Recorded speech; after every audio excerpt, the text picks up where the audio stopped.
حضور اکرم صلی اللہ علیہ وسلم کی سنت یہ ہے کہ آپ کو اللہ نے اس کا حکم دیا ہے فاستقم کما امرت، آپ تو ایسے قائم رہی جیسے آپ کو حکم دیا گیا ہے، جیسے آپ کو حکم دیا گیا آپ تو ایسے کیجئے۔ ہاں یہ نہیں کہ لوگ آپ سے کہیں آپ یوں کر لیجئے تو آپ یوں کریں کہ بھئی یہ بھی راضی ہو جائے، یہ بھی راضی ہو جائے، وہ بھی راضی ہو جائے، نہیں۔ ان تطیع اکثر من فی الارض یضلوک عن سبیل اللہ، اگر آپ لوگوں کی بات ماننے میں چلیں گے تو یہ تو آپ کو سیدھے راستے سے ہٹا دیں گے۔ لوگ یہ کہہ رہے ہیں، لوگ یہ کہہ رہے ہیں، لوگ یہ کہہ رہے ہیں کہ آپ تو اپنا کام کیجئے۔ جی ہاں، آپ تو اپنا کام کیجئے۔ فاصدع بما تؤمر واعرض عن المشرکین، کہ آپ اپنی دعوت کھل کر دیجئے اپنے کام کی، ہاں، اور جو آپ کام سے اختلاف کرے آپ اسے بھیڑیے مت۔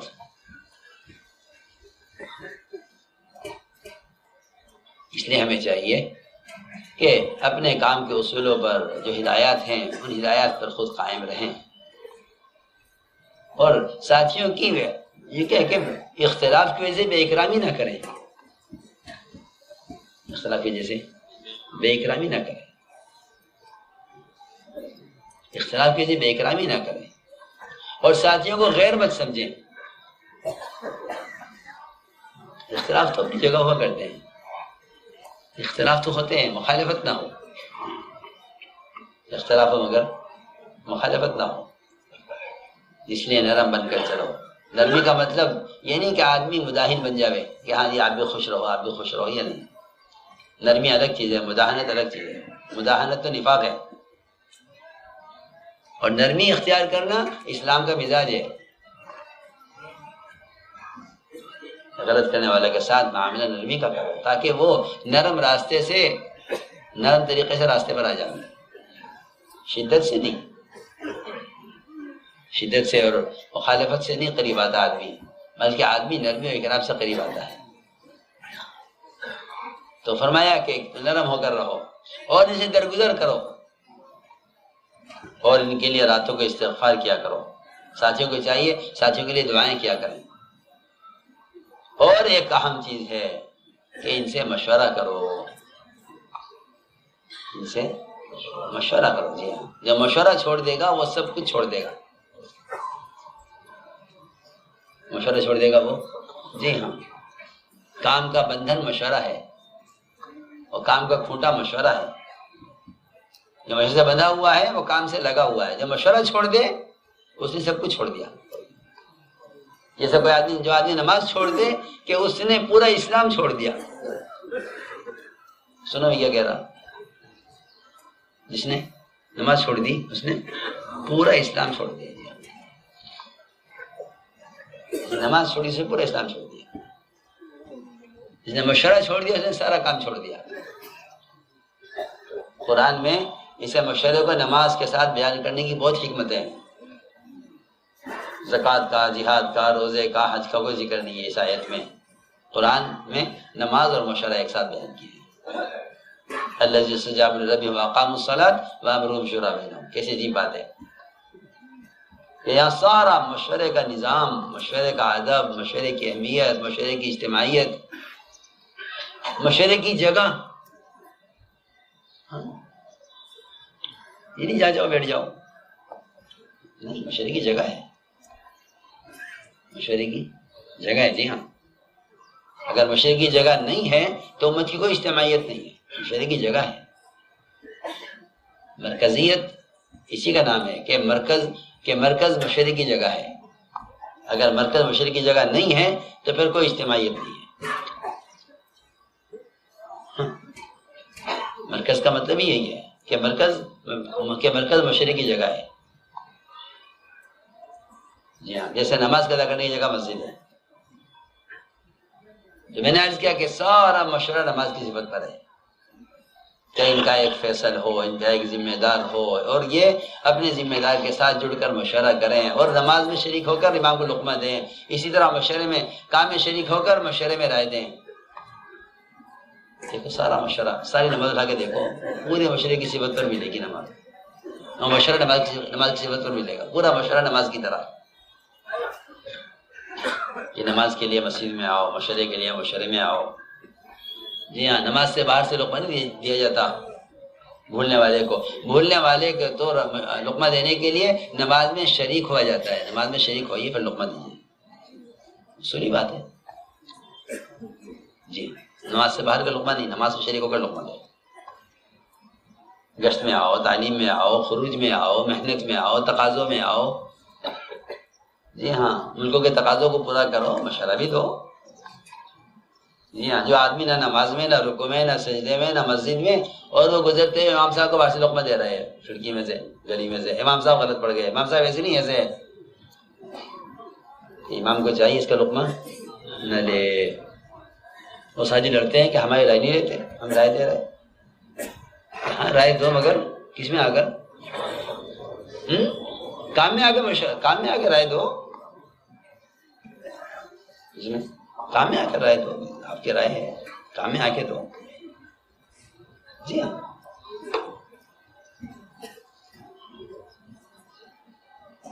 اور ڈرتے ڈرتے رائے دو، جیسا ہے مقتدی امام کو لقمہ دیتا ڈرتے ہوئے، سوچ کر کے بھئی میں صحیح کہہ رہا ہوں یا نہیں،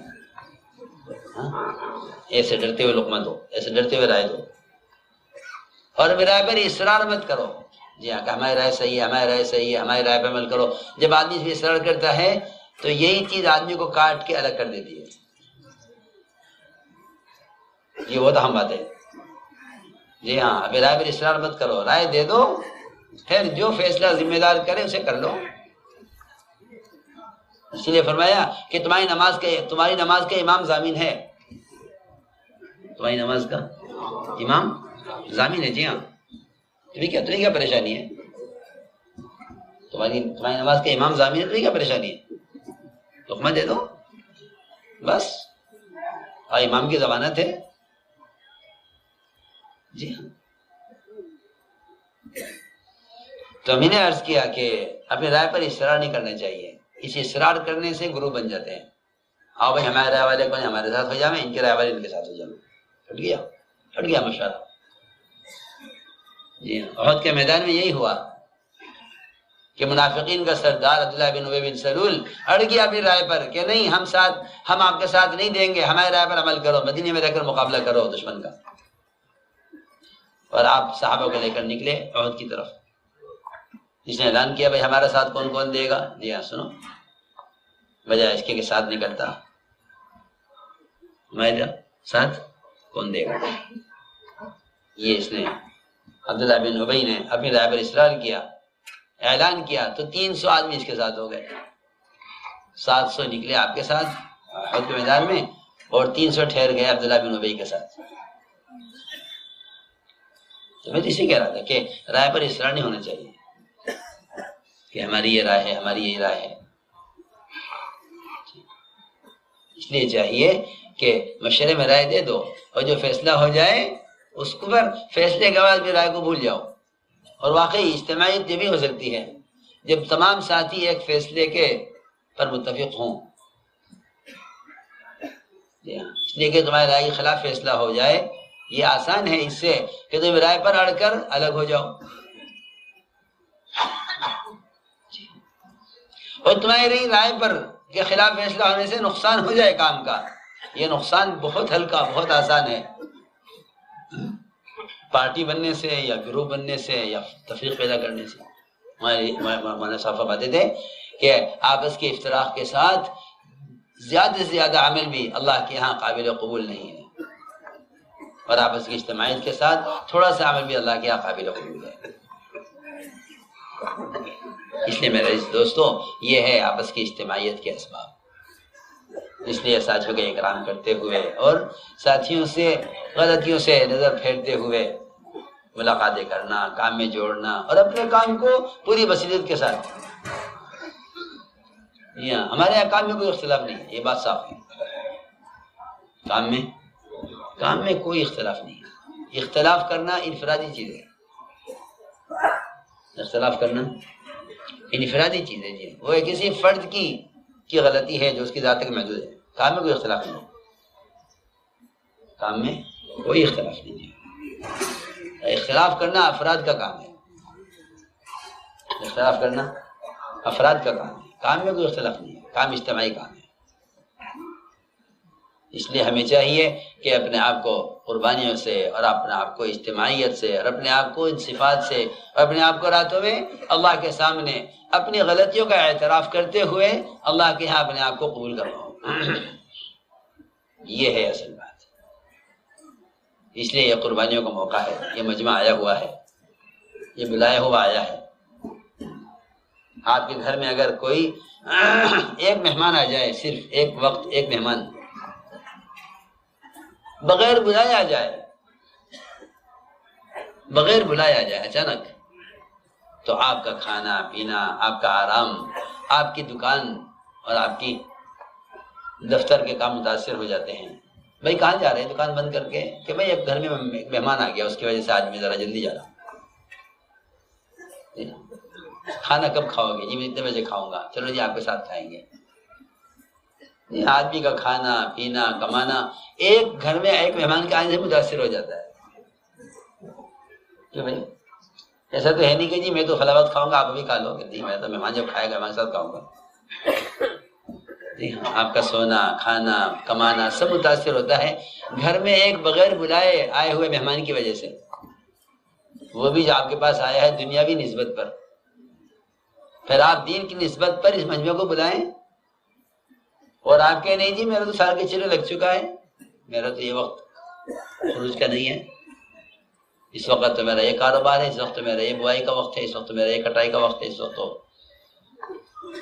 ہمارا یہ کام ہے۔ ٹھیک ہے، مجمع آیا ہے جائے۔ مولوی صاحب فرماتے تھے کہ تم مجمع کو جمع کر کے اگر ان کو تربیت کرنے والا عملہ نہیں دو گے تو اللہ تم سے اس کا حساب لیں گے۔ آپ دیکھیں آپ کے یہاں شادی ہوتی ہیں، جی ہاں، طیبہ کو بٹھاتے ہیں آنے والے مہمانوں کے استقبال کے لیے، گھر کے افراد کھانا کھلاتے ہیں مہمانوں کو، بلائے ہوئے ہیں شادی میں، کوئی ایک بھی ناراض ہو کر نہ جاوے، کسی کو کھانا ٹھنڈا نہ ملے، کسی کو پانی گرم نہ ملے، کیا کیا فکریں ہوتی ہیں، خاندان بدنام ہو جائے گا، لڑائی ہو جائیں گی۔ جی ہاں، کیا میں شادی کے گھروں میں، اور یہاں دین کی دعوت کے لیے بلائیں اور پرانے بے فکر ہوں کہ جی ہاں جلسہ ہو رہا، جلسہ تھوڑی ہے یہ۔ ہمارا جمع ہونا تو دعوت کی نسبت پر بکھرنے کے لیے اور دین کے احیاء کے لیے ہے جمع ہونا۔ یہ مجمع جمع ہوا ہے، یہ دعوت کی نسبت پر بلایا گیا ہے۔